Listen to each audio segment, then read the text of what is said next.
আমরা যখন বিশেষত জপ ধ্যান করতে বসি বা সাধারণ সময়ে অনেক সময় মনের মধ্যে অসৎ চিন্তা ওঠে।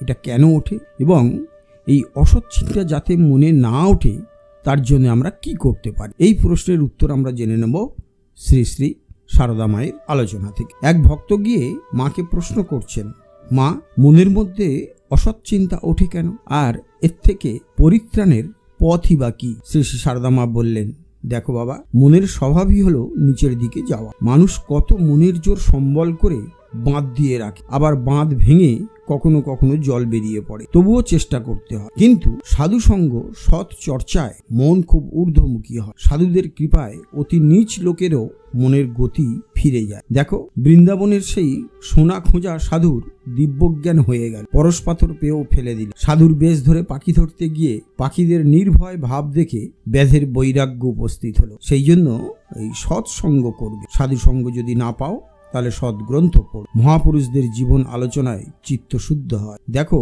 জলের গতি স্বভাবত নিচের দিকে, কিন্তু সূর্যের আলো পেয়ে সেই জল আকাশে ওঠে, পাহাড়ের মাথায় বরফ হয়ে যায়, আবার বৃষ্টি, ঝর্ণা, নদী হয়ে জীবের কত কল্যাণ করে। হ্যাঁ, অসাধারণ পথ দেখালেন শ্রী শ্রী মা সারদা। আশা করি ভিডিওটি ভালো লেগেছে। যদি ভালো লেগে থাকে তাহলে প্রতিদিনের মতো লাইক, শেয়ার, কমেন্টস করবেন। আর একটি ছোট্ট অনুরোধ রইল, যারা এখনো আমাদের এই চ্যানেলটি সাবস্ক্রাইব করেননি তারা অবশ্যই চ্যানেলটি সাবস্ক্রাইব করে আমাদের পাশে থাকবেন। তাহলে আজকের মতো বিদায় নিচ্ছি, আবার আগামীকাল কথা হবে।